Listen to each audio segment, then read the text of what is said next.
सो अभी तक हमने देखा कि शैन रूइनिंग पर बहुत ही ज़्यादा गुस्सा हुई, ये बोलते हुए कि आखिर तुम मेरी मॉम को अपने सेकंड हैंड कपड़े बेच कैसे सकती हो, क्या तुम्हें मज़ा आता है मुझे नीचा दिखाकर।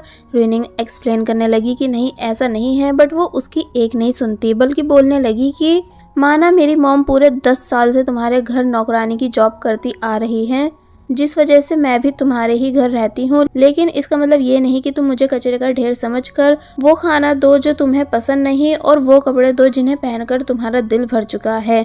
तुम मेरी मॉम को उनके हार्ड वर्क के लिए ज़्यादा पे कर सकती हो जिससे उन्हें खुशी मिले, ना कि अपनी उतरन देकर। सुबह भी तुमने मेरी स्पीच खराब कर दी जिस वजह से मेरा नाम स्टूडेंट सब्सिडी से हटा दिया गया, इसलिए अब तो तुम्हें और खुशी मिल रही होगी ये सब करके। रूइनिंग बहुत समझाती है कि मैंने कभी तुमको नीचा दिखाने के लिए कुछ नहीं किया है, एंड सुबह जो सब हुआ था वो सब गलती से हुआ था। बट जब शैन कुछ सुनती ही नहीं बल्कि बस लड़ी जा रही थी, तो तब रूइनिंग ने जवाब दिया कि ये ड्रेस अब मेरी नहीं बल्कि तुम्हारी है, इसलिए तुम इसे फेंको या जलाओ मुझे फ़र्क नहीं पड़ेगा। और रही बात मिस कहने की, वो भी तुम मुझे बोल सकती हो अगर बोलना चाहो तो। और फिर तभी वहाँ से चली गई। एक्चुअली शैन हमेशा से रूइनिंग को अपनी दुश्मन समझती आई है। और फिर अब यहाँ रूइनिंग वो दिन याद करने लगी कि जब वो पैकिंग कर रही थी तो तब शैन की मॉम ने वही वाइट ड्रेस उसको बैग में रखने को दी, लेकिन रूइनिंग ने उसे रखने से मना कर दिया, ये बताकर कि अब मुझे ये ड्रेस पसंद नहीं इसलिए आप इसे फेंक सकती हो। बट शैन की मॉम के रिएक्शन देख साफ पता चल रहा था कि जैसे उनको वो ड्रेस बहुत ही ज़्यादा पसंद है, इसलिए रूइनिंग कहती है कि इसे आप रख सकती हो अगर रखना चाहो तो, क्योंकि मैंने इस ड्रेस को बस एक ही बार पहना है। तो तब वो बोली कि मेरी बेटी शैन भी ठीक तुम्हारी उम्र की है जिस पर ये ड्रेस अच्छी लगेगी, लेकिन मैं इसे फ्री में नहीं ले सकती, क्यों ना तुम मुझे इसे बेच दो। रूइनिंग कहती है बिल्कुल, बट अब क्योंकि मैंने इसको एक बार पहन रखा है इसलिए इस ड्रेस के प्राइस कम हो जाते हैं, यानी मैं आपको ये ड्रेस सिर्फ 150 रुपीज़ में दे सकती हूँ। तो तब शैन की मॉम ने खुशी खुशी से उस ड्रेस को रूइनिंग से खरीद लिया था। इसका मतलब रूइनिंग की कोई गलती नहीं बल्कि उसने तो ब्रांडेड ड्रेस सिर्फ 150 रुपये में दी थी, लेकिन शैन तब भी रूइनिंग को गलत समझ रही है कि तभी कैटी भागती हुई वहाँ आई एंड रूइनिंग को अपने साथ ले जाने लगी, ये बताकर कि वो ठरकी स्टैचू वाला लड़का मिल चुका है जिसने मुझे छेड़ा था, यानी मैंने उसकी इन्फॉर्मेशन निकलवा ली जिसका नाम है चैनमो। रूइनिंग कहती है बहुत बढ़िया, अब उस लड़के को छोड़ना मत बल्कि बहुत जोरदार पंच मारना। बाय द वे ये दोनों डोर के पास पहुंची जहाँ रूइनिंग छुपक गई और कैटी ने डोर नॉक किया, लेकिन अब जैसे रिवील हुआ कि कैटी का क्रश स्टैचू बॉय है तो तब वो काफी ज्यादा उदास हुई कि तुम वो लड़के हो। चैनमो सॉरी करने लगा कि मेरा वो इरादा नहीं था, यानी तुम्हें उस दिन मिसअंडरस्टैंडिंग हुई। तो तब उसकी बातों में कैटी इजीली आने लगी क्योंकि वो उसे काफ़ी ज़्यादा लाइक जो करती है। तो तब रूइनिंग को गुस्सा आया इसलिए उसने चैनमो को पंच मारने का सोचा, बट इस चक्कर में ये मियाओ सामने आ गया जिस वजह से वो हार्ड पंच डायरेक्ट बेचारे ये मियाओ को जा लगा, जिससे उस बेचारे को बहुत ही ज़्यादा तकलीफ हुई, इतनी ज़्यादा कि वो कुछ भी बोल तक नहीं पाया।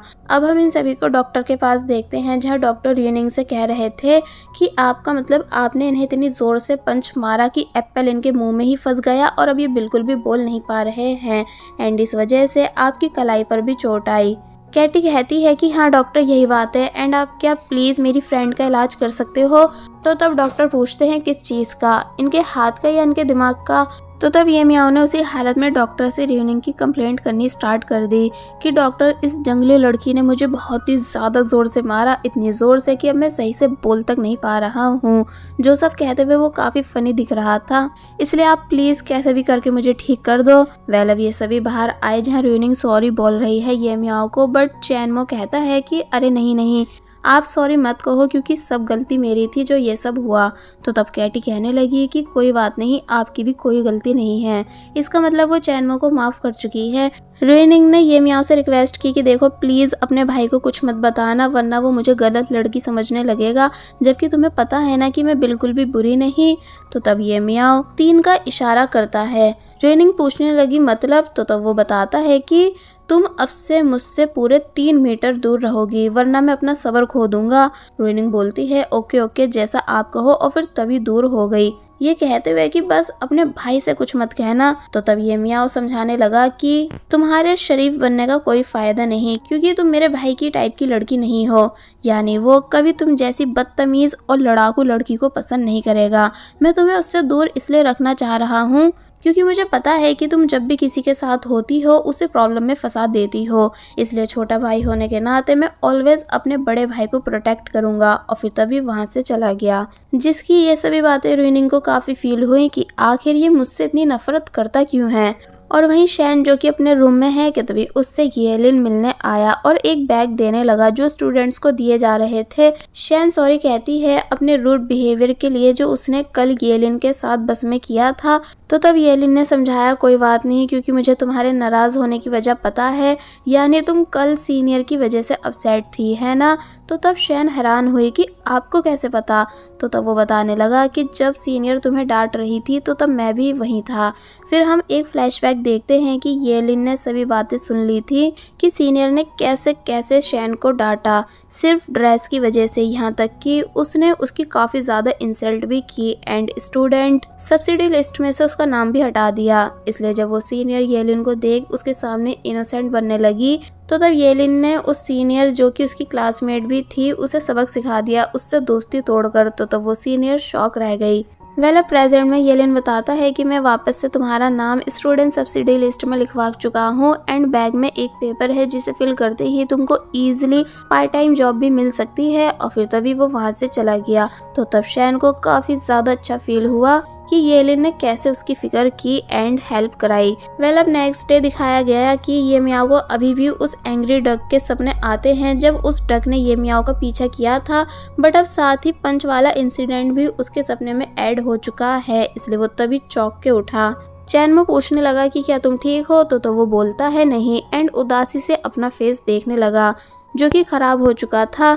कि तभी डोर पर रुइनिंग आई मेडिसिन देने, जिसे देख ये मियाओ का दिमाग एक बार फिर हिल गया कि आखिर तुम यहाँ क्या कर रही हो, मैंने समझाया था ना कि मुझसे 3 मीटर दूर रहना। कि तभी येलिन भी वहाँ आ गया जो कि ये मियाओ को डांटने लगा कि आखिर तुम एक लड़की से ऐसे कैसे बात कर सकते हो, यानी रुइनिंग मुझे कल के बारे में सब बता चुकी है कि उसकी कोई गलती नहीं थी, बट तुमने तब भी उसे काफ़ी उल्टा सीधा सुनाया। और फिर तभी रुइनिंग की आइज़ दिखाने लगा कि देखो ये पूरी रात कितना ज़्यादा रोई तुमसे डांट सुनकर। ये मियाओ के होश उड़ गए कि ये लड़की कितनी ज़्यादा तेज़ और ड्रामेबाज है, जिसने मेरे भाई को मेरे ही खिलाफ कर दिया।